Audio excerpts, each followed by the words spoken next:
make sure you listen to my daddy's podcast right now. It's the best show in the world. And this is Cards Face Up Podcast, episode number 35. I am your host, Mr. Ty Hill. Cards Face Up Podcast created this segment that we like to call I Declare War with Ty Hill. It's a platform not only to inspire, but to pay homage to the legacies of those that impacted our culture. Not only their past, but their present and their future as well. Everyone, we bring on our legends in their own arena, and today's guest is no different. People's Magazine named her as one of the 50 most beautiful women in the world. Throughout the late 90s and early 2000s, she was more than likely every little boy's crush, every teenager's crush, and every little girl wanted to be like her. Her swag, her demeanor, the way she carried herself with so many stars and still found a way to naturally shine bright. Today, in honor of Women's History Month, we have the lovely, multi-talented television host, model, social activist, mother, wife, actor, teen advocate, even a carpenter that I want to find out more about. Miss ANANDALEWIS, how are you? Hi, Ty. I'm really good. Thanks for having me. It's nice to be here with you. Look, I'm so thankful for you coming and you've given us some time out of your life because it means a lot to us. It really did. How's life treating you? You know, life is treating me good because I'm treating life good. I think it gives back to you what you give to it. And I'm working really hard, taking really good care of myself. I'm insisting on happiness and love. So it's good. I'm in a great space. Okay. So over here on I Declare War with Ty Hill and Cards Face Up podcast, I like to build a moment, a moment in time, a moment in history. Okay. And I have one moment that was a special moment in my life because it actually just now, I kind of just connected those two. And that's when I hit you up. I said, I got to have you on the show. I connected these two and I said, the year was, I think, 2001, 2002. And on TV was the ANANDALEWIS show. You had your own TV show at this time. Yeah. And this little clip crossed my head and I had to go find it on the internet once I thought about it. Oh my God. Tell me if you remember this. You're about to give me a flashback. Okay. Make sure you hear it and tell me if you remember. Hold it up to the mic. Your home is germ-free. Well, we have a doctor here who agreed to test some of the everyday household items from our studio audience, and I gave him some of my own, and we're going to get the shocking results today. Makes me think that someday we're all going to end up walking around like this. But I think with information and by hearing the experiences of other people, we can avoid having to take it that far. Thank God, because this is uncomfortable. First, so that was like 2001, and you came out on stage. You came out on stage on your show with the mask, the gloves, and you were already strapped up and speaking about germs and things of that sort. But the words that kicked out in my head that I said I got that epiphany that I had to contact you was when you said, one day we could really end up like this. And here we are in 2021. Did you? It only took 20 years, but yeah, listen, I have always been a germaphobe. I don't really remember when it started, but like Howie Mandel, is that his name? The guy who doesn't shake hands. He's actually a really cool dude, but he is a germaphobe too. I remember feeling complete understanding for him. I think when you're in a position where you meet so many people and you are approached by so many people, you start to get, you have those experiences where you're talking to somebody and they're standing a little close and they say like a p or a t and they spit in your face. And that spit comes. And it like lands in your eye and you're like, ah! There are so many things you can contract from someone's spit.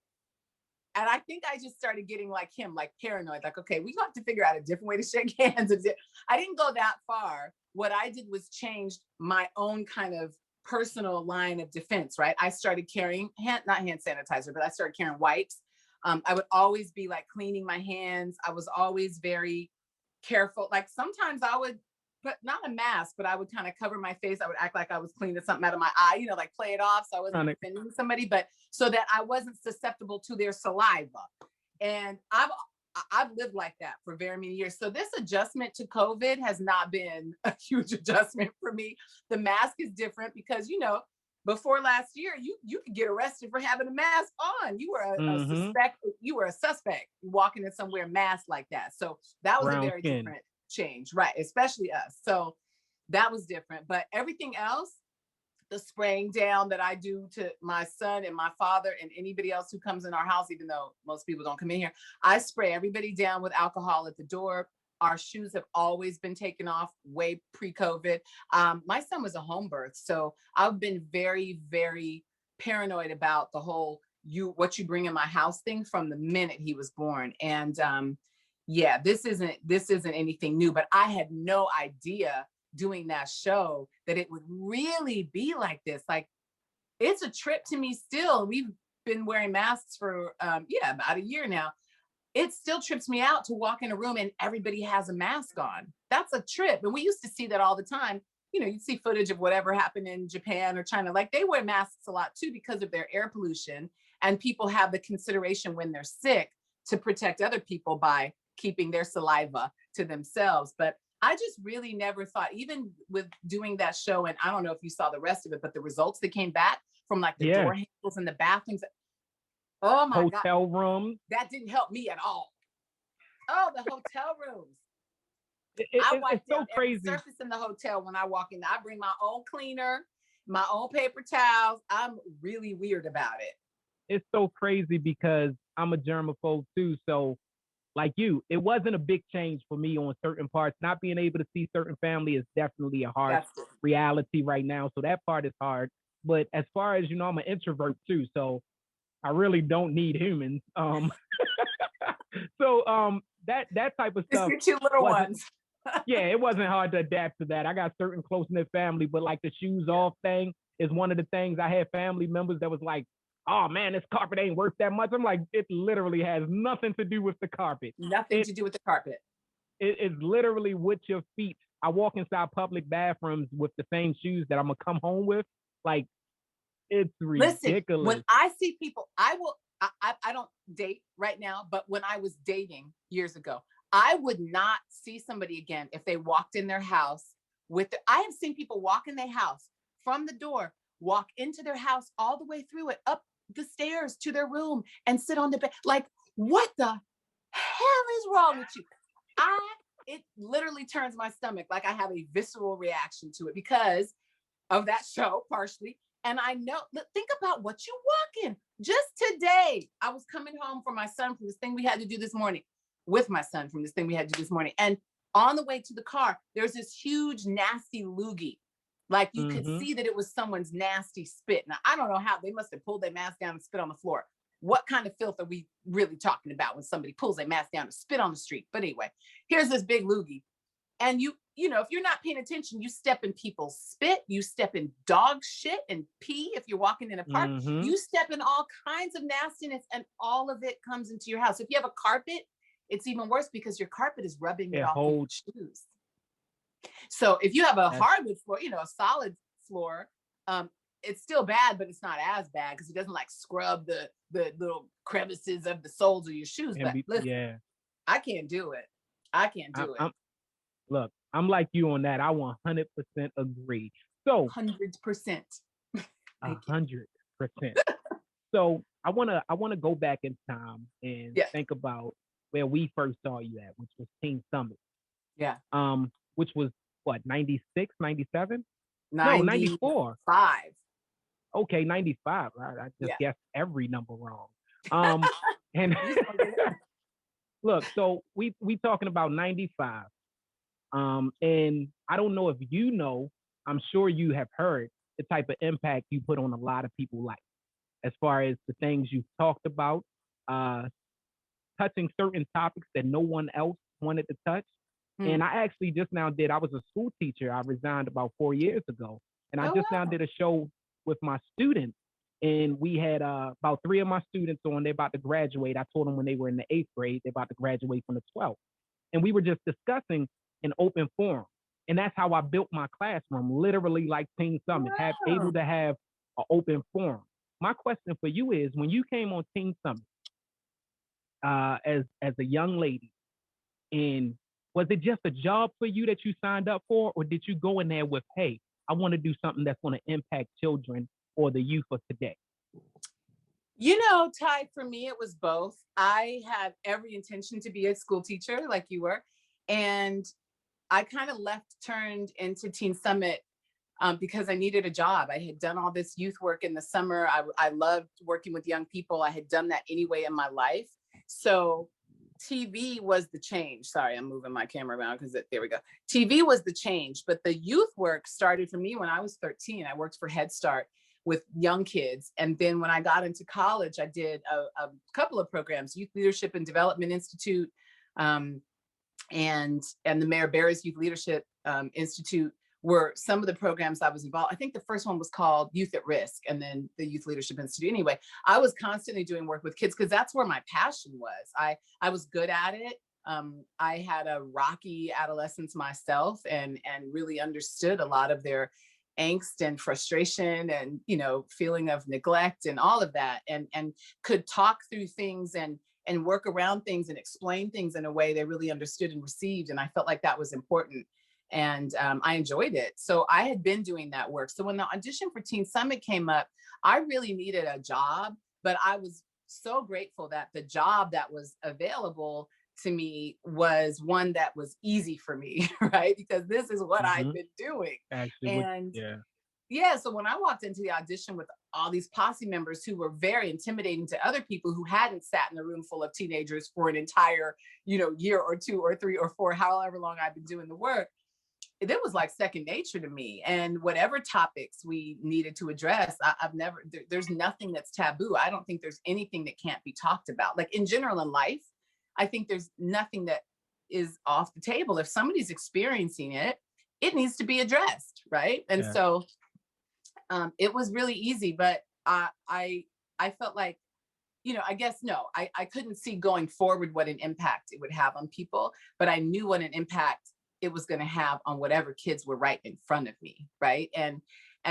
the fact that there was a camera there just kind of magnified the number of those kids. And Teen Summit was magical, still my favorite job of all time. And I had a great time at MTV, but Teen Summit, because of the value that we brought into so many households and for the young people in the households, but also we bridged a lot of gaps between parents and children and teens, that were difficult to bridge at the time. And I'm really proud of all of the work we did, but I can't take most of that credit. I mean, yes, I was the face of it along with Dejour for a number of years, and we did really good work, but our producers worked really hard. I was a producer on the show as well. So we as producers worked really hard.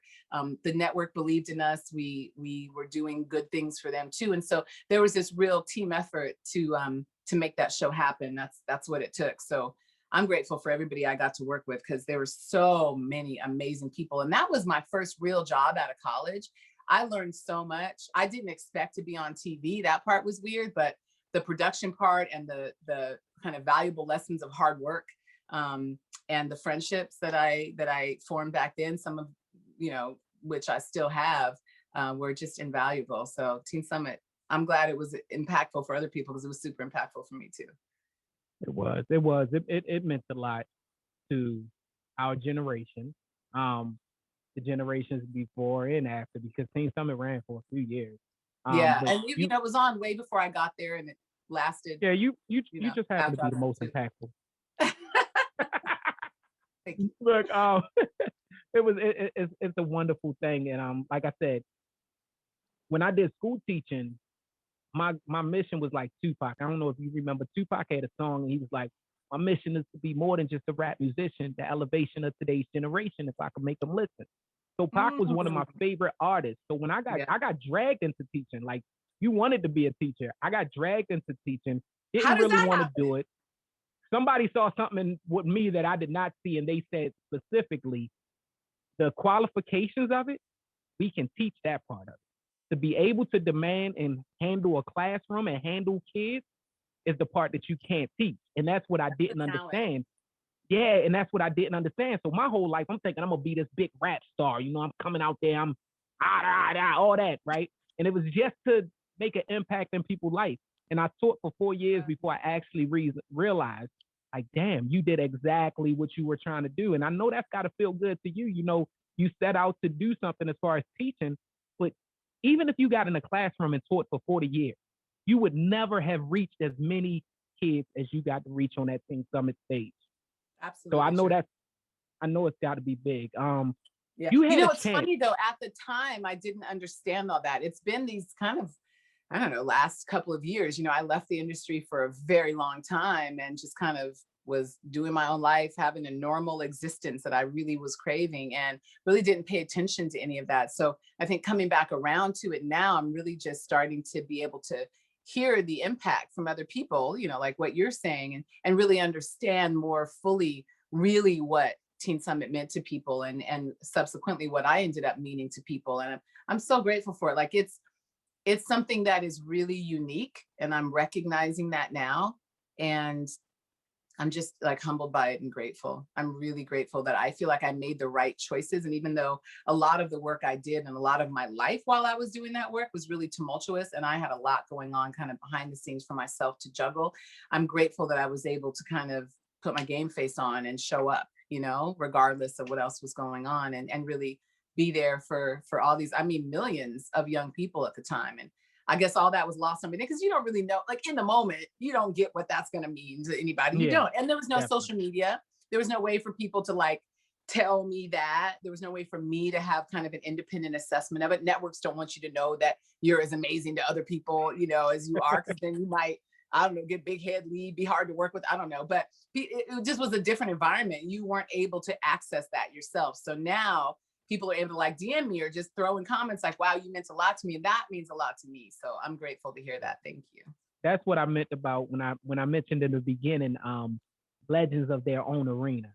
That's what I meant specifically. You're a legend, whether you knew it at the time, because that's what made it authentic is the fact that you didn't know. I remember it was a time that you did a public speaking and you went public with saying you were going to abstain from sex.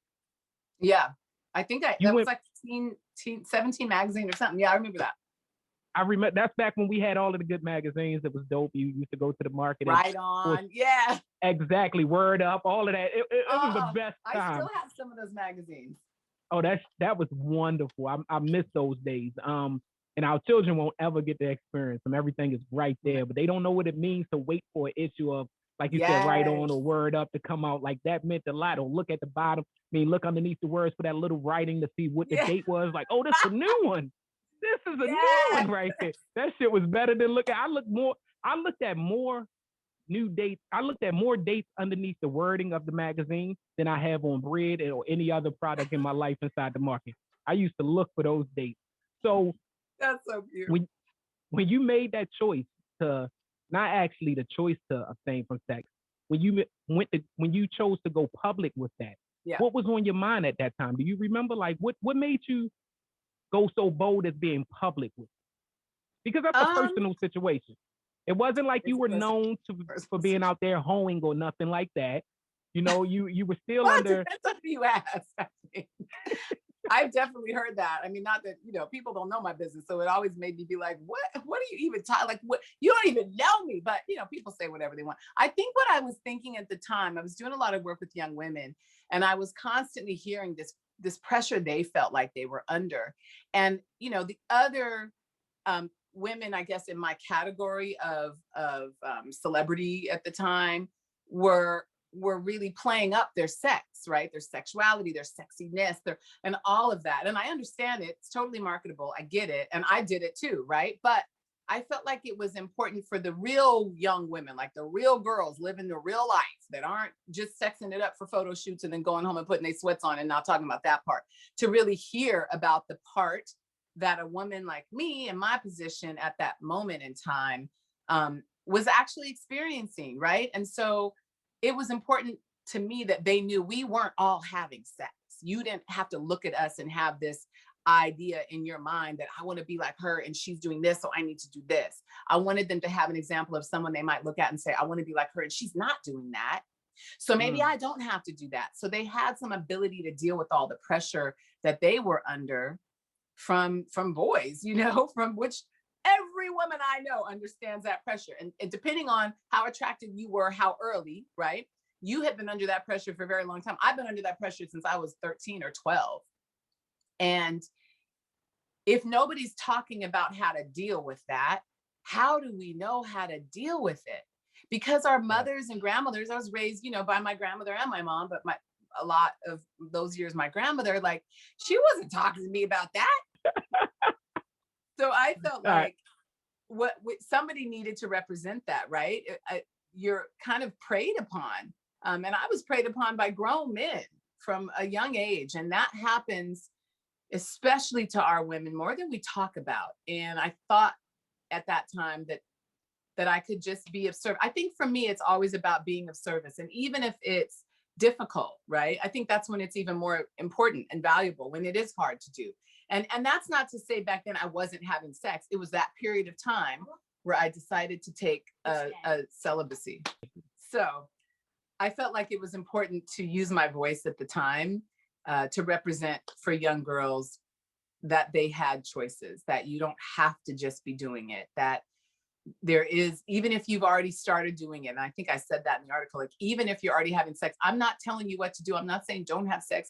I'm saying you have a choice on what you want to do. If you're feeling pressured to do it, but it's not really you wanting to do it, don't do it. It's okay, and I wasn't saying that I wasn't having sex at the time.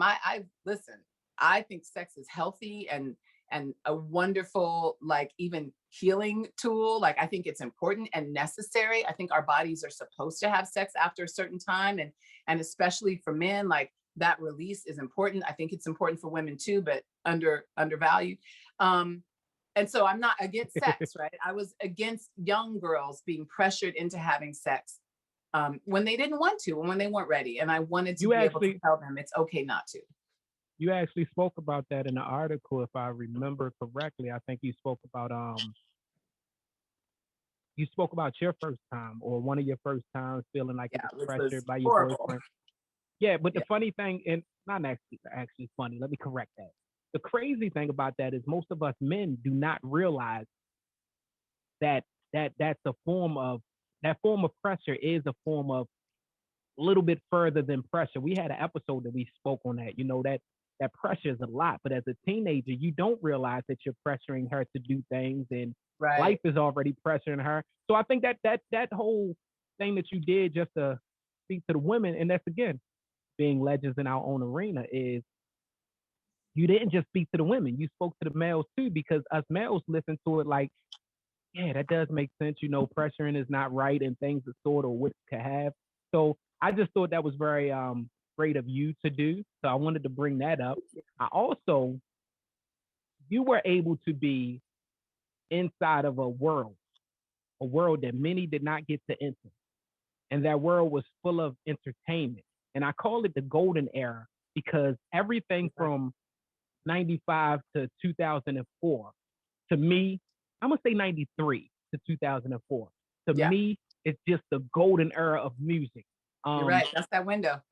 Yeah, that shit was, and it's crazy because I was born in 84, so I wasn't old enough to really get to experience it like I wish I could have. Right. You couldn't be in the clubs and stuff. Yeah, that shit, man, that era looks, it was amazing. It was just amazing being a part of it. So with you being a part of it. I was at Howard University from 91 to 95, so that was like the Puffy era. All of it was. So Puffy was still coming down there like every semester and stuff. Yeah. He introduced Big down HU, right? Yeah, I remember that. I think I went to the club right after that night. My memory for some things is real hazy, but that's because I drank a lot. You will kill your brain cells. Be very careful. But also because it's a long time ago and so much has happened in my life. It's just, I think, beyond the human brain's capacity to really remember every single thing. Although, even as I say that, I can think of 2 or 3 friends, one in particular, who remembers everything. And her brain is phenomenal. She remembers details. I forget everything. But I got it. You do? Okay, good. Thank you. It's crazy that people would ask me, like, every show I start off, as far as the I Declare War, I start off with a vivid memory of something that's special to that person that made me want to talk to that person one-on-one. Right. But I'll forget the silliest shit. Like, it'd be the simplest stuff that I should remember, like what I ate for dinner yesterday. I didn't forgot that. I don't remember none of that. It'd be your a own life conversation. and you don't remember it. It's funny because I used to remember I had artists, I had a record label, a local record label or whatever, and I used to have artists, and the artists used to laugh at me like, yo, how the hell you remember my verse before I remember it? Right. And that Right. I don't know, it's selective memory like a mom. But you being a Right. part of that era, that golden era that we speak about, give us your favorite memory of art. I know you got a million of them. You know, I probably have 2 million of them, but my thing is like my favorite memories are the personal ones, like the one-on-one time with people I actually had friendships with and spent a lot of time with. And I just don't talk about that stuff because it's personal. It's like that was between us. And I always feel like when another person is involved in your memory, it's also their memory and it's not your right to just share it. You know, like what if they don't want to share? And so like some of my favorite memories were with some really amazing people. Like, I mean, I had such a like unbelievable when I look back at it, it's like, did that really happen? Like I had such a phenomenal reality that I was living in that even felt surreal to me so much of the time, you know, and the people I had the opportunity to just be around. I mean, if you would make a list of your favorite people from that era, I knew all of them. You know what I mean? And we've seen the footage. Yeah, yeah. It was some wonderful footage. In on the stuff that they probably have footage of, because you ain't got no footage of the behind the scenes stuff. But I mean, literally, you know, being able to be sitting right here and Destiny's Child was right there, but knowing that there's just the most humble, beautiful, like, just cool women. And for me, being a part of helping to launch all these careers, because, you know, I mean, you say Destiny's Child, obviously Beyonce, right? Kelly Rowland and Michelle. So you think of all these who now are these larger than life, amazing stars. We're literally just starting out and we would do specials with them. And I mean, they were just getting known by people. And now look at them. And you know, I can't take, obviously that's them. They did the hard work, but I was someone that could sit and talk to them and bring them kind of to the masses in a way that made them look good. So I feel like I definitely played my little tiny part in all of these amazing careers. People who we see. They had to talk to you. They had to. That's the arena. That's the running your arena thing that I'm so pressed about. Like they had to. I remember seeing Snoop come talk to you. No, you went to talk to Snoop at one of their locations. Snoop came early. Like Snoop was like on Team Summit. Exactly. So that shit that's our future, our past. I see one of my favorite interviews was you and Brandy, y'all was hosting something. I don't know if it was Team Summit. Yeah, on MTV though. Yes. So you and Brandy was on there, and that shit was so dope because that's when y'all had the couch and all of that stuff. That shit was so dope because it seemed natural. Like everything that you did, and that's what I mentioned in the beginning of being able to shine even with these people that are supposed, you know, are superstars or on their way to be superstars. You were still able to shine, and that's one of the things that I think attracted us all to you. So you had so much success over there at B.E.T, and then you left B.E.T, and then you went to MTV. You did the TRL. You did a bunch of other shows on MTV. Yeah, it was a lot. Yeah, I think I was their only female VJ for a good 5 years. Like MTV had a hell of a rotation. MTV had to be good money because that rotation was crazy. Because you'll see a person at 2 o'clock. I didn't get paid more for heavier rotation. Really? No, I mean just y'all was jumping on show to show. Like like that shit was crazy because you watch the person at 2 and they be on it seemed like they go on one damn, like they walk to the next room and they on a whole different show. They were. So we had like a live studio that had 4 different rooms and you would just bounce around. I was at work all day doing a bunch of different shows, and then we had live right in the middle of the day. And so that would be live in Times Square. It started as MTV Live and then it went to TRL, and you know, it's just like, it was constant. It was and people, Mariah Carey coming in and out, Whitney's there. We had Snoop and Dre pulling up and Busted would come through. Like it was all the time. It was constant. And it was crazy because I think that's why a lot of it is hard for me to remember because it was so fast and there was just always the next thing. It's like, You can't keep up with all of these. Just in the moment, you better be paying attention to do your job well. And then you're on to the next moment. So there's no time to sit and kind of like, think about what just happened and kind of realize how amazing it was. And also, these were my peers. These were my contemporaries. These were my equals. We were all in this kind of golden age of music happening together in different positions. Some people were artists, some people were producers. I was talent, bringing it all together and presenting it to people. Like, we all played our position. And I think that's why it was so amazing. Like, this synergy and the cooperation that was happening on so many different levels to kind of bring it all together. And everybody was so cool, like, and down to earth, and just, people are people. No matter how many albums they've sold, no matter how many movies they've been in, no matter, they're people. At the end of the day, they go to the bathroom and go to bed. They do everything just like you do. We're human beings. And so I think it got felt a lot to more me money. at the time like, yeah, well, on a more expensive toilet. Yeah, but it might be gold plated, but they still pooping on it. A couple $100 bills to wipe your ass with, but yeah, but it's the same. We're all the same. Charmin $100 bills, it's the same damn thing. but like back then, they weren't as balling as they are now. I mean, that was built over time, So at the time, it was really an intense and beautiful environment to have the privilege to exist in. And it was totally lost on me at the time. But I look back and go, wow, I was so lucky. And I held my own. I mean, I definitely felt like, maybe being attractive and all of those things got me in the door, but my personality and ability to handle myself on camera absolutely kept me in the room. And I know that I owned that, right? Like, that part was really me. I'm not responsible for how I look. My mom and my dad, my genetics, whatever. I don't do a lot. I don't, this is just naturally me. So I can thank them for that, but I can't thank myself for that. But for my intellect and the homework I did to make sure I knew who I was talking to and what I was talking about, the hours I put in, the discipline I had to get up and be there on time and be a good worker and be somebody that people wanted to hire, that's all me. And I worked really hard for that. And I'm really proud of that. I think that shined through. I think that your beauty shined through, because on TV, we've seen a lot of pretty faces.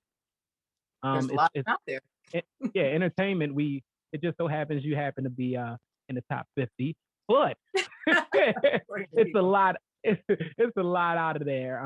It's a lot out there that are pretty attractive, but they don't have that ability to relate. To be able to sit around a Mariah Carey, then go over to a Snoop Dogg. And again, for the listeners, this is not Snoop Dogg today that sits with Martha Stewart. This isn't that Snoop Dogg. This is Snoop Dogg. I just beat a murder case. Doggy style Snoop Dogg. Yeah, this is a different Snoop Dogg. So shout out to Snoop for being that guy that fucking has grown Uncle tremendously. Snoop. Right, Uncle Snoop now. So you were able to do that. But I asked, after the success over at B.E.T, then the success at MTV, then you had success on the ANANDALEWIS actual TV show, your own TV show. Moderate success on that. You could say moderate, but it was getting reviews as being the next Oprah Winfrey. Yeah. Like, that's literally we something that you should look for up. A really good trajectory, and then 9/11 hit the day after we launched, and that changed a lot of things for a lot of people, right? But personally, for me, that show was not what I thought it was going to be going into it. And with something with your name on it, for me, it became very important for it to really reflect me. And it never really did that. I think what we did was, in some instances, cool. And I think we accomplished a lot of good, and we set out to do that. So I'm grateful for that. And it never really became the show I expected it to be, or that I wanted it to be. And I understand it better now in hindsight, because there is kind of a way that talk shows are run, but I hadn't done a talk show up until that point. I was doing much more kind of loosey-goosey constraints around shows. Like, these things were very, we could change things and I could adjust things because they were live, and whatever I said is what was going to be out there.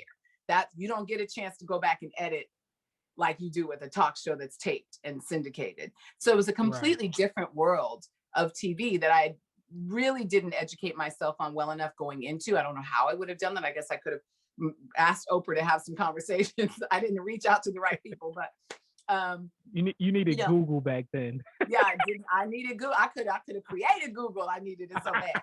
But it was supposed to happen like it did. Talk show, the talk show world was definitely not my thing. It was way too much kind of fake stuff. And I wasn't into that because I was and am a very kind of real person. And if I have to pretend, I'm not involved. I'm not like interested. That's not what I'm interested Talk shows all to me come off as Jerry Springerish. And they all tried to be because of that success. And the goal was like, how much money can we make? That's what most talk shows are like. They need to make their money. I get it. I just don't want to participate in it, right? Because of what it requires for the host to have to do. And I was having to do things I was not cool with. And, I thought I was clear on who I was when they approached me to do the show. And I felt like I disappointed a lot of people. But the person I was most interested in not disappointing was myself. And when I got to the point where I felt like I'm about to really be pissed at myself, I gotta go because there's nothing more I can do here. I'm not being heard. I'm not being listened to, like heard and listened to. I'm not able to have the kind of control I need to have. If you're going to put my name on it, I have built this name. This is my brand. And this is me. Like as a person, this is really me. I never played a character. I've always been myself. And so did you have production in letting anybody change that and destroy that? Did you have producer credits over there as well? I know that you had them with B.E.T. Okay. Did you have them with MTV? No. After B.E.T, I was like literally strictly talent. But with MTV, it was fine because what they were doing, I was cool. It was still live. They didn't try to script me and tell me what to say and manipulate. What they were like, be yourself. We hired you to be yourself. Be yourself. MTV, I told you, MTV reminds me of what I think it would feel like to use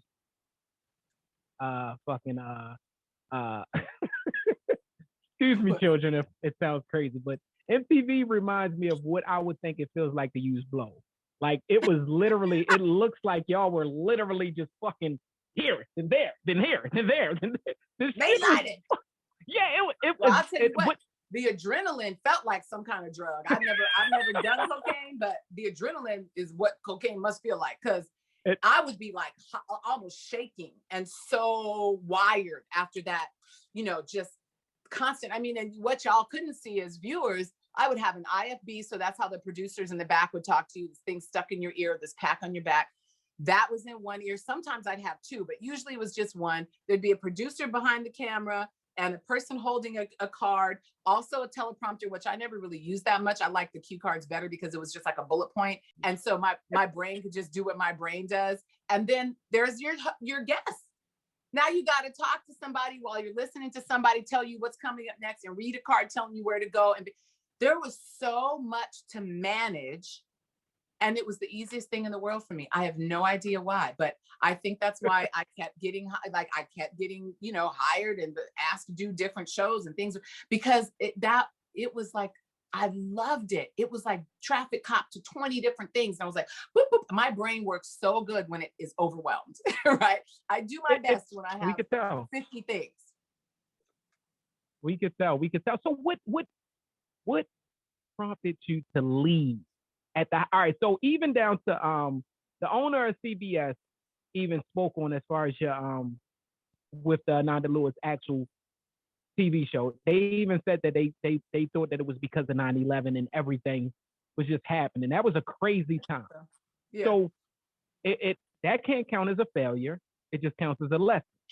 Yeah. But you still had so many years of success. And what made you stop? Like at one point you became a carpenter. That was a long time after I left TV, but yeah. Okay, so what made you stop? I was miserable. I was dealing with a lot of personal issues that were overwhelming for me. And what really made me stop, though, because I probably could have pushed through all that stuff. I dealt with heartbreak before. I dealt with people tripping on me before. It was real life. So I wasn't really going to get thrown off by that. But the show, being miserable with the show and not happy with like how I was being portrayed was a big deal for me. And then my grandmother got sick. So she didn't get sick. She got unable to live on her own. She was sick. We didn't know it at the time, but so she started doing things like locking her keys in the car with it running, back when you could actually do that before cars got smarter. She was unable to get to the grocery store and get her own, she was aging. This is what happens when we age. Our bodies start to decline, and we either have to have help in our homes or we have to go to a nursing home. I wasn't going to let my grandmother go to a nursing home. She didn't want to go to a nursing home. She was not going to end up there because she sacrificed for me. She made sure I had a good childhood. She made sure that she protected me as well as she could. She made sure she sacrificed her time and money and energy and gave me love. And she wasn't going to go nowhere but where she wanted to be as long as I was on the planet. So I got a call from her. It was basically like the bat light going up in the air, like, it's getting bad, and it was a pivotal moment for me. It was like a choice between, do I stay here and keep trying to fight the fight and make this show what I want and, battle these people like I'm fighting every day and they're hating me more and more. I'm hating them more and more. Like, it was getting ugly. Or do I make sure my grandmother is okay? And for me, that was a split-second decision. I knew exactly what the answer was. Like, I'm going home, period. I'm going home. Bat lights up, I'm going home. And that's what I did. I went home and I took care of my grandmother for the last 2 years of her life. I didn't know it was the last 2 years of her life. I wish it had not been, but it was what it was. And I'm so grateful I was there for every day of it, for every minute of it, to walk her through her darkest times, and never going to regret that. I don't care what I had to give up. So I took care of her. She died in her home, right where she wanted to be, the home she and my grandfather built, that my mother was raised in, that I was partially raised in. And that's how she wanted it. And it was my job to make sure that's how she had it. Oh, shit. We knew you was fucking great. We knew you were great. I am. When real life comes knocking, you better answer right, because you will live to regret it for the rest of your life. I knew it. I knew if I did not do that I would regret it the rest of my life. There's only one chance to make the right decision. You know what I mean? And I had to do it. So a couple of friends of mine, really loyal, good friends, drove out from San Diego. And then we rented 2 U-Hauls. I packed everything up. I was gone within a week. And that was it. I was done. Changed my number when I got to Cali. Like, nobody could really even find me. I really felt like, as much as my decision was because I knew what my grandmother needed, and I knew I was the person that she needed to do it because of our relationship and all of it. And it was also what I needed, and I didn't even know that at the time. I was like, I can't survive this. And I really hate to think what would have happened if I had stayed, because it was really that, it was on a downward spiral and I could see it, but I didn't know what to do about it. And then her call came and I was like, oh, I'm out. I don't even have to worry about y'all no more because I'm out, Yeah. So. Those are the worst things I think in life, is we pour into people, what we don't get back. And your grandmother poured into you, and you took it upon yourself to pour back. Yeah. You rarely see that. I mean, in today's time, if we're talking about the 90s or the early 2000s or whatever decade we're talking about, so many people do not pour back into the things that have poured into them. One of my favorite little memes or memes, whatever the hell they call it. I know my fans gonna laugh and say, hey, he's old for real. But anyway, one of my favorite ones is the battery pack with the guy getting charged from someone, but then when it's his time to get the charge back, everybody done unplugged because they're all charged up. And that was like, what your I'm good, but that was what your grandmother did and what my grandmother did and all of the great grandmothers in the world. And they poured into us, they charged us up. So it's our duty to charge back and give back as much as possible. That's so right. You did. I want to say congratulations to you for that, because that was dope. That was dope. So it's one of the things I'm proudest of. Like the moments with her, I can't even explain how full they made me, you know, like getting to pray with her. And she's the person that taught me dependence on God and how important prayer was. And then she lost her way with it because she was so in pain in her body, and like to be able to bring her back to that and pray with her, like there was so much, like it was such a blessing for me. And every day she would say, you're a blessing, but she really was the blessing for me. And the experience was the blessing for me. And just, you know, bringing that full circle, like you just said, being able to give back to her. Listen, like you could have made, within that time, you could have made 100 million. Probably. With that 100 million, guess what? You wouldn't have been able to buy what you received. Ever. That's the beauty. That's the glorious.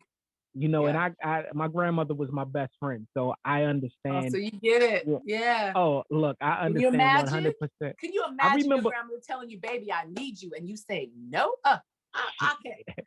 Girl, what we gonna do, Grandma? Let's go. What? That's the only question. What do you need me to do? Exactly. You know, I remember my grandmother on her deathbed, and everybody around me. I was 15, 16 years old. Everybody around me, say something. I'm looking at them like, nigga, you realize this kinetic energy? I've been talking the whole time I've been here. I don't have to use words to her. Like, our connection was too much. So I 100% feel you. I 100% salute you, because those was important. So Ananda, there is rumor that at one point you actually became a carpenter. Oh, now I can confirm that rumor. But I want to ask that first, because the normal person that reads that is going to say, oh, she must have been broke. She must have needed money. But I read what you were worth at that time, and you did not need money. So my question is, I saw it. My question is, how the hell did you become a carpenter? Okay, I'm going to tell you that story. First of all, carpenters don't make any money. So if I was broke, it wouldn't be carpentry I went back into. Like, the most money I've ever made was from TV. I would have just gone back to TV if it was about money. Okay. So I've always had a love of fixing things. It comes from my grandmother, like lots of my qualities do. When she was raising me, I'm still rambunctious, but I was a super rambunctious kid, and I would break a lot of stuff. And her rule was, if you break it, you fix it. And so when I broke the table, I didn't know how to fix that. So she had to show me. She pulled out her, drill, her driver, and a screw, and showed me how to drill or screw a 3-inch screw into the leg diagonally and connect it to the tabletop. And I fixed the table. And so from then on, every time I broke something, I had to fix it. Now, when I broke the concrete bench, I couldn't fix that. I just got a whooping. But lots of other things are fixable. And over time, and so, growing up with these very strong women, my mom, my grandma, my aunt, all strong women, all examples of this independence that I definitely inherited through experience, right? And probably genetics. But I saw my grandma fixing things in her home. She also had people she could call for help when it was something just beyond her scope of ability. But majority of things were within her scope of ability. And she would look at something as a challenge, not as a defeat, right? She would go, how do I get this done? Instead of, oh, I can't do it. So I just watched her work through problems. She was a problem solver, and I became a problem solver as a result. So my love for fixing things started there. And then kind of as I, matured, developed, grew up, I noticed that I could do things. I've always had a very mechanical kind of brain. I understand how things work. I used to take things apart and put them back together as a kid. I was that kind of kid. I probably could have very easily been a boy, because like gender distinctions were very clear back then. And I was doing things that only boys did, but now it doesn't matter. Thank goodness. I can just be me. But I was like engineer minded, and that's just how my brain really works. So when I got to, I guess it was MTV, I had a boyfriend who was a furniture maker, amazingly talented guy. And I would go into his workshop. Actually, no, I knew him way back at Howard, but I don't think we actually started, dealing with each other again until MTV. Anyway, I went into his workshop, and I was like, I didn't realize there were that many tools. Like, I knew how to use a couple of tools. I was like, what's that? I just was completely blown away by what was possible with knowing how to use tools. Didn't have any time to figure out what else to do with it then, but he showed me how to use a few things, and I was able to cut shelves and do like a couple of different things. So then cut to, I'm back home taking care of my grandma. We did a project in my mom's house where we redid her kitchen, just her sink and the under part, because her drain was all backed up and she couldn't even use her water. Everything was messed up. So I figured it out, asking the guys at Home Depot. I had books on it. I just was inquisitive and figured it out. Snaked her sink, changed the garbage disposal, did all these things. My grandma helping me the whole time. And even prior to that, like I knew how to do a lot of plumbing. I would go over and snake friends like toilets when they were blocked up, or just little stuff. I knew how to change locks on doors and that kind of stuff. I could just figure it out. So when my grandma passed and I came back up to LA to continue working, so I'd saved all this money that I'd made, and I wasn't very frivolous. I never bought jewelry and fancy stuff. I just saved money and supported the people I loved, and got a few things for myself here and there, mainly like clothes and shoes, but should have invested in property in Apple back then. But anyway, a New York property. We all should have. Listen, the things in hindsight, right? So I come back to LA. I spent all this money taking care of my grandma. No problem. Grateful. I knew I could make it back. Came up to LA to do just that, and just found myself really, really, really over the industry, right? Over all the stuff that went into it. And I had a great time working at The Insider, and we did some really cool things. And I had a good experience with that for the most part. Did not like the red carpets and like feeling like I was stalking people, and didn't see myself as that, right? I wasn't an entertainment reporter.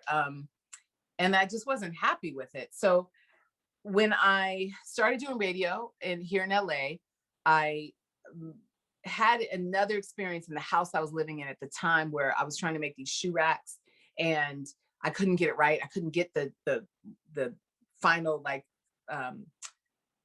shelf down in there. And I was like so frustrated. By this time I had a garage full of tools, some of which I knew how to use, some of which I just like how they look. And I was like, I'm going to use you eventually because I'm going to figure it out. I just hit this wall. I was like, I can't get it. Frustrated with this shelving. I was trying to build a shoe rack. It wasn't working. And I said, somebody has to be able to teach me how to do this. Like, this is ridiculous. And I got online and I was like, just looking for a class on building a shoe rack, which never found that. But I did find a class on building a house. And I was like, well, if I can build a house, I can build a shoe rack. I could definitely build a shoe rack. Listen. So it put me in this, it made me aware, first of all, that there were places to go to learn this. There was a school, in this case, it was Trade Tech, LA Trade Tech downtown. And then there were classes, right? There were classes I could take where they had like finished carpentry 101. They had very specific things like roofing. I mean, they had everything in the carpentry realm available. And I just started feeling so excited. And I hadn't been that excited about anything in a very long time, because again, I was just completely over the industry and the work I'd been doing. I didn't want to go backward. I didn't want to go forward in it. I was stuck, but I needed to feel that passion that I felt online during this search. I signed up for 8 classes right then online. And I already had my BA in history from Howard University, HU. And so I was able to take my GE classes over, so I didn't have to repeat that. So I could just go in and start classes, right? I get there on the first day of carpentry class, and my teacher's going over the schedule. And he's like, so you're getting a degree? And I was like, no, I just want to learn all this stuff. And he was like, well, learning all this stuff will get you a degree. Did you already do your GEs? I said, yeah, I already turned those in. He was like, what are we doing? Why don't you just get a degree? And I was like, okay, I'll get a degree. Can I get all this stuff done? He was like, yeah, you'll get that and more, then you get to pick them. I was like, cool, I'm in. I learned CAD. I know how to do, make my own plans online with Chief Architect. I can build a structure from the ground up, laying out the lines, raise the walls. I can nail the roof up. I literally can do anything any rough carpenter can do. And I figured out the finished stuff kind of on my own. I've made a bunch of tables, some end tables. I've made a bed. I've done, big renovations on family property. And I got my degree in 2010 and have used it more than I've ever used my history degree, ironically. So Wow. I love it. It is absolutely what I love, and I'm really good at it. And I was really pursuing that before the whole like cancer diagnosis that kind of left turned me going another direction.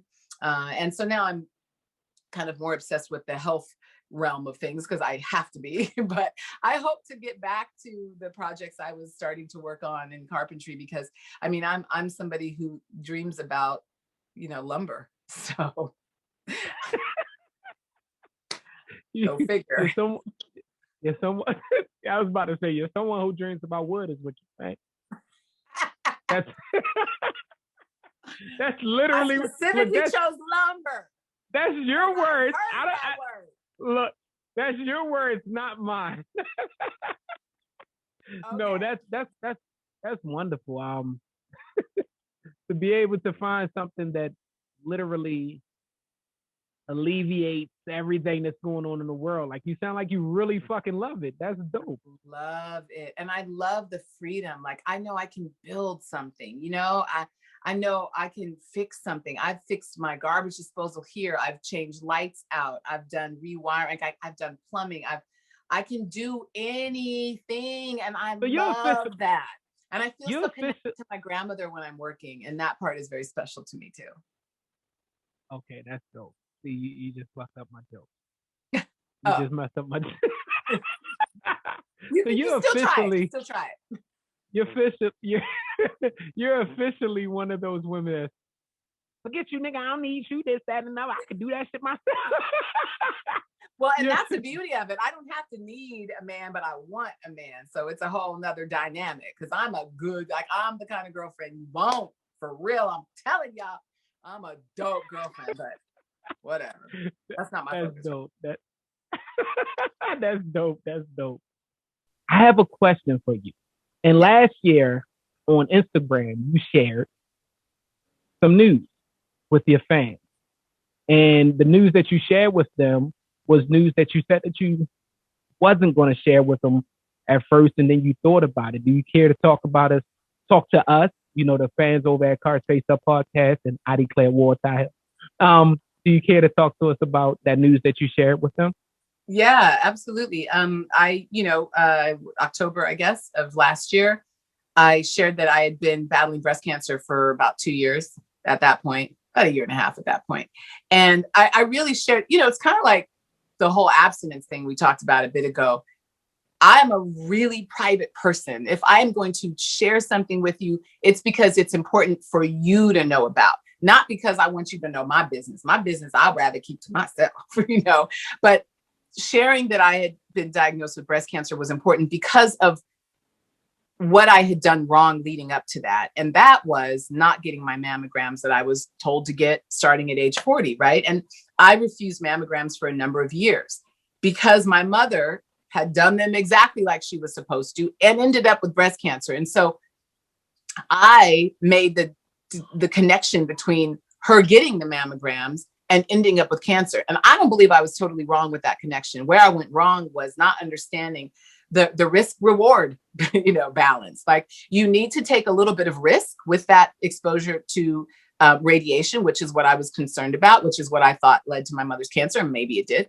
You have to take that risk in order to get the reward, which is finding out what's going on with your body early enough to be able to do something about it that's effective and that can save your life. And that's the message I needed women, especially brown women, especially other women like me, especially all those girls that watched me all those years on Teen Summit and MTV, who still in their minds I had some sway with, right? I needed them to know to do different and to do better and to make a different choice for their health than I did for mine. And that's why I shared it, because any time I feel like I can use my voice to benefit someone else's experience, that's my duty. That's my job, right? That's my responsibility. And even though it was something difficult and I felt, like a bit embarrassed, like, did I create this experience by not doing the right thing? Like, there was some shame that went in there with all that for me too. But it's important to overcome those things, because you can dwell in that, or you can dwell in the victory of, yeah, I made a mistake. Here's how you can avoid it. That's where the victory is, by helping someone else not step on the same tacks you just ran over, right? And so it's been an interesting year since then, Ty. It's been a trip. And I had been doing my own version of fighting it, right? Because I refused the conventional approach that I was offered. I refused to have the surgery. I refused to have the radiation. I refused to have the full chemo. Because for me, I felt like there was a better way to go about it. I've watched what chemo does to people. I have seen what radiation does to people. And I know what surgery does to your quality of life, right? I wasn't just concerned with living forever. Nobody's going to live forever. I was concerned with the quality of my time on the planet, whatever I have left. And for me, I also fully believe in the power of our bodies to heal themselves. That's where early detection comes in as an important piece, because the earlier you find something, the better your chances of healing it naturally, right? Because the further it's gone, the more help you may need, the bigger guns you got to bring out when the war is raging, right? If you can catch it when it's still a conversation you can have with somebody you might go to war with, maybe you can end it at the conversation. So I feel like the more information we have, the more power we have, because when you know more, you can do better. Right. And doing better is the goal. But either way, like I said, you're not going to live forever. So to me, based on all the research I did for myself, and I really want to add here that I don't advise anybody what to do in their life. Your health is your responsibility.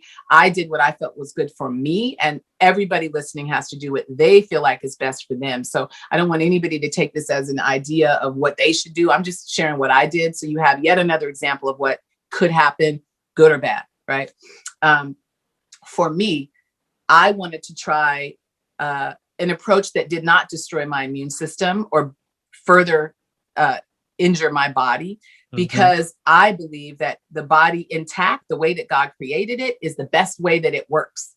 And so when you start moving things, taking things away, undoing things, destroying things, you now are outside of the bounds of what the best way that your body works is. And I didn't want to go outside those bounds until I knew I had to. Like, if that was my only choice, I want to live. Oh.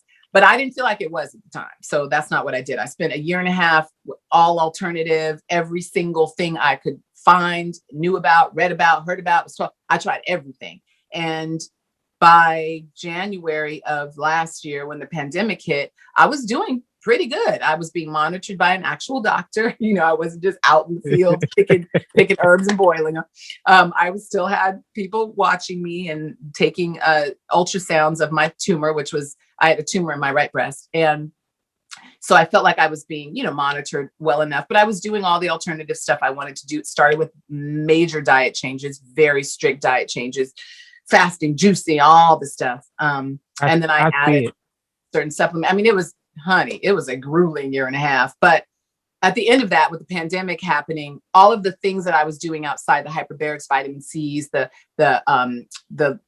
PMF, all the stuff I had access to no longer was available because everything shut down on everybody.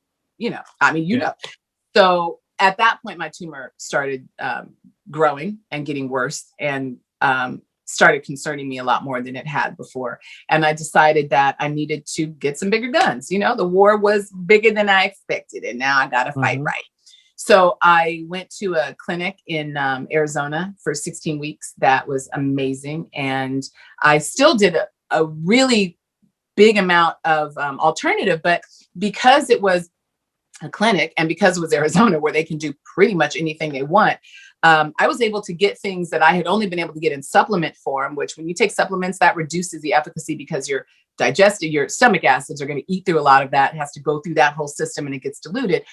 When you can do it IV, you get 100% of it. So now I was able to do a lot of the substances I was doing before 100% through IVs. I had I got a nice little port scar to remind me of what I've been through and remind me that I'm happy to be here still. A beautiful war wound. Yes, a war wound. And it was definitely a war. And I was able to do acupuncture, and they did 2 really amazing high-tech procedures. One, cryoablation, where they freeze the tumor and kill all the cancer cells with basically cold. And another one, which was basically going in and cutting off the tumor's blood supply with little tiny microscopic tools. You go in and you sever it and then you cauterize it. And so, I mean, we had a lot done. We had 3 shots of, T-Vex shots would stimulate the immune system locally and start to get your body to fight. I was doing immunotherapy. I was doing everything. I still do a lot. I do a sauna every night, FAR infrared. There's so much information out there about what actually works to help your body fight cancer and many other diseases it may, develop. There's so much information and it can get very confusing. But the upside is there are things that actually really do work. And I think we're used to wanting things like we want our food fast, we want our healing fast too. And that's not how your body works. It took years for this tumor to develop. It would be ridiculous of me to assume that I could get rid of it in a month or get rid of it in 3 months using the same routes that my body used to develop it. If you're going to reverse and go backward, you can expect a similar amount of time. It's usually a little less, but you need to give your body time to undo what it's done, right? I love medicine. I love doctors. I think they're valuable, important people, and they do amazing work. I value what they do more on the emergency side of things. For me, if I break my leg, I'm not going to rub herbs on it. I am not going to get in my sauna and take a tea. I'm going to go to the hospital. Please fix my leg in emergency room. They are brilliant at doing that 911, what you need fixed right now care. When the body has malfunctioned, what I have found anyway, my personal experience is that doctors who have studied how to fix diseases have not studied how to heal a body. It's not the same thing. When you're healing a body, you have to go to where the body begins to get into disease, which is food, which is environment, which is stress, which is all the different things that will impinge upon our body and make it sick, right? You have to address those things. And that's the route that I chose to take. Having said all that, I don't know where I'm at with it all right now. I left Arizona after 16 weeks of really amazing treatment and did a PET scan that wouldn't read. So they gave me all the radiation, which, back in the beginning, that's what I was avoiding. So good luck with that. Now I've had to do triple and quadruple the amount of radiation. If I just done those mammograms at the beginning, I could have avoided it all potentially, but here we are. I did the PET scan before I left, but they couldn't pull the PET scan malfunction basically. So I'm now waiting for, my next PET scan, and I'm behind in taking it because I'm working other things out, but I really feel like I've done a good amount of work. I didn't have the worst kind of, fast spreading, this is going to take you out in a couple of months of cancer. So thank you, God. And I really feel like I'm in a good place with it all. I've done great work. I know it's been effective. My blood work looks amazing. And so waiting for that final, test to say, okay, you did good. For me, that's not the end of the road. The way that I've chosen to handle it, because I wouldn't have my breast removed, I still have scar tissue left because my tumor got really big. And I'm going to have to deal with some size issues, which that's easy to deal with. That's cosmetic, and I'm going to have to deal with probably for the rest of my life, making sure that I keep myself healthy, that I keep my stress load low, that I do the things I need to do to prevent a recurrence, because I didn't get all the stuff that they say will maybe prevent a recurrence. And most times it doesn't. You still have to make sure you're taking good care of yourself. That's the whole point. Like disease, cancer especially, is an invitation to change. My best friend says that all the time. And it really is. It's an invitation to take an assessment of your life. Look at how you're living it and ask yourself if that's where you want to be, how you want to do it, and if you can do better. And I could do a lot better. And I had to recognize that and make the right changes. Well, first of all, we're rooting for you. And I know you're strong, God-fearing, and I know you got it. I know you're good. We speak things into existence. That's one of the newer things. I was speaking to a guy the other day. I said, man, I just want this podcast to be big. He stopped me. He said, what the hell do you mean you want it to be big? I said, I want it to be big. He said, no, you say it's going to be big. It's going to be big. And and that word of learning to switch everything that we say to positive is hard. It is. But we have to we're not speak trained things like into that. existence. Right. But we have to. We have to. So today and we we're have going to to do speak it on for this. our kids so that they don't live an entire life without understanding it. I catch my son all the time and I go, and now he starts to catch me. He's like, Mom, you're saying it wrong. The universe is listening. God is listening. I'm like, oh my gosh, Exactly. Right. This will happen. I am healthy. Like the I am statements, there is power in our words. Exactly. So you have beat cancer. And I have. You have. We know you have.